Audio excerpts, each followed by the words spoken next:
Welcome to the Dragon Quizzes! What really guides your decisions? Your brain? Your heart? Or something in between? Take this quick quiz and find out. You're walking home in the evening down the street when suddenly a man holding a small puppy in his arms speaks to you. My name is Michael and this is Max. Please, we have nothing to eat. Can you help us? What do? You give the man some money and wish him luck. You bring him some food from your home. You say you can't help and walk away.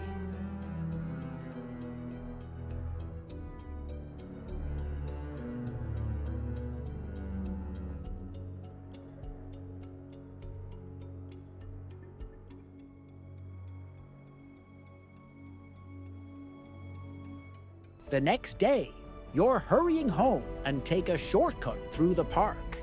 Suddenly, that same puppy appears at your feet, dirty, but wagging its tail as if it recognizes you. Michael, the man from yesterday, is nowhere in sight. What do? You're in a rush, so you leave the dog there. He's dirty, and he isn't yours anyway. You call an animal shelter to take care of him. Then hurry home. You stay with the puppy for a while and wait to see if Michael shows up.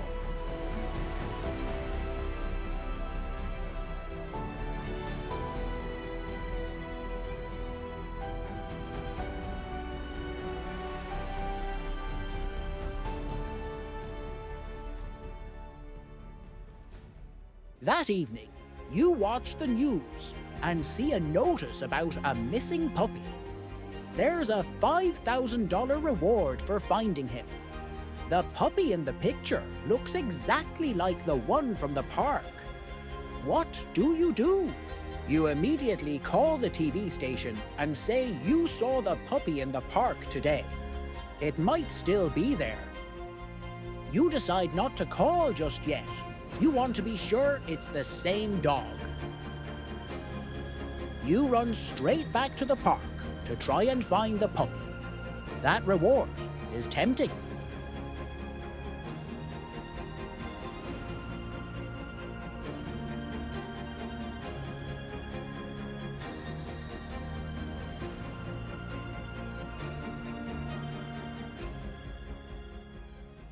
The next morning, the same man from before is waiting outside. He looks desperate. He says someone took his dog while he was sleeping on a bench. What do? You tell him you saw on the news that someone's looking for the dog, so it's probably not his. You say you saw the puppy in the park yesterday. Maybe it really is his, and the one in the news just looks similar. You tell him you haven't seen the dog. You want more time to think.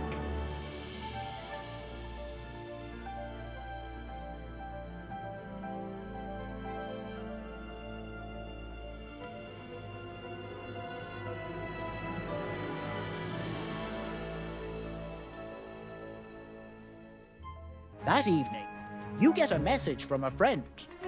Look who we found in the park last night. Such a sweetie. How do you respond? You reply saying it's your dog. You want it back and plan to claim the reward for yourself. You write that the dog belongs to someone else, and there's a $5,000 reward for him. You tell your friend the dog belongs to a man you know, and that someone apparently took it from him.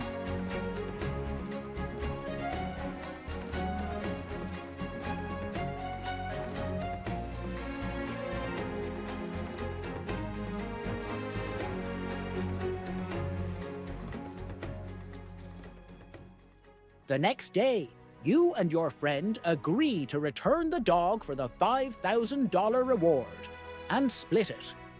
When you meet the man who claims to be the dog's owner, he barely acknowledges the dog. Instead, he immediately yanks off its collar and examines it closely. Suddenly he yells, "This isn't the right collar. The original had custom stitching. Where is the collar?" How do you react? Since he clearly doesn't want the dog, You pick it up and walk away quickly. You tell him if he doesn't stop yelling, you'll call the police. You say you don't know anything about a different collar. You just wanted to return the dog.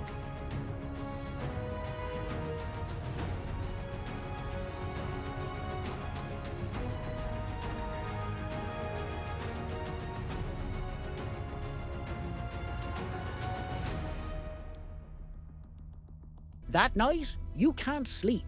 Something about the man in the suit feels off. He cared only about the collar, not the dog. You search his name and find an article.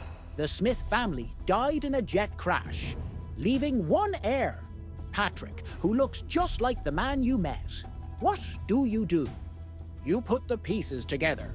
You want to tell Michael, the homeless man. You send the article to your friend and ask what to do.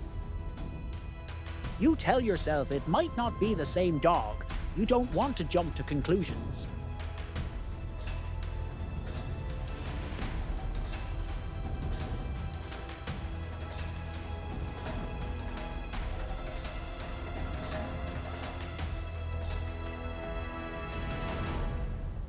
The next morning, you meet your friend and ask about the collar. He admits he replaced it with a new one because the old one was dirty, but he kept the original anyway. Inside the old collar, you find a hand-stitched seam with a hidden note. The rightful owner of this dog is Michael Smith. Michael, if something happens to us, the vault code is your birth date. Love, Mum. What do? You call the police and report what you found, leaving the investigation to them. You decide to keep the note for now, until you can verify the facts. You don't fully trust anyone yet. You contact the man in the suit and offer to trade the collar for the $5,000 reward.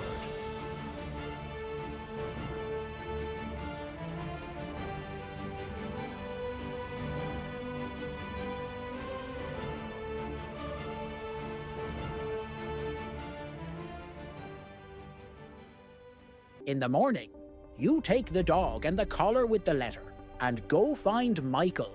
You need to know the truth. You find him in the park, and after reuniting with his dog, you show him the note. He recognizes it immediately. Mom gave me Max the day our jet crashed. After the accident, my brother threw me out, took everything. All I had left was the puppy and the memories. What do? You suggest he get a lawyer, even if he has no money now. You suggest he confront his brother. This time, he has proof and the vault code. You let him decide what to do. You've done what you could.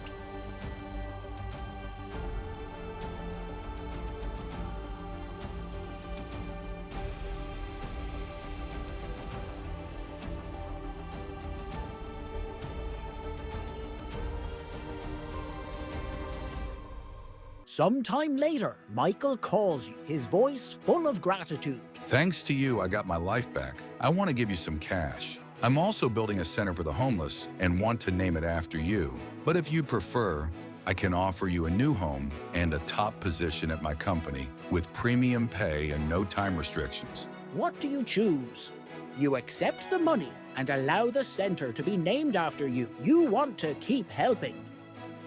You accept the money but decline having your name on the center. You don't want the spotlight. You decline the money and the name. You accept the house and the job. A new life means the most to you.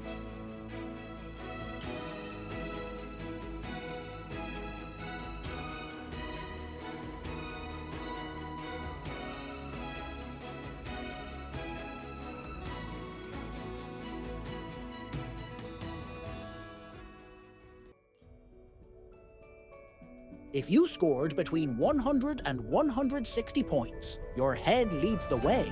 You think before you act, analyze the facts, and look for the smartest path forward.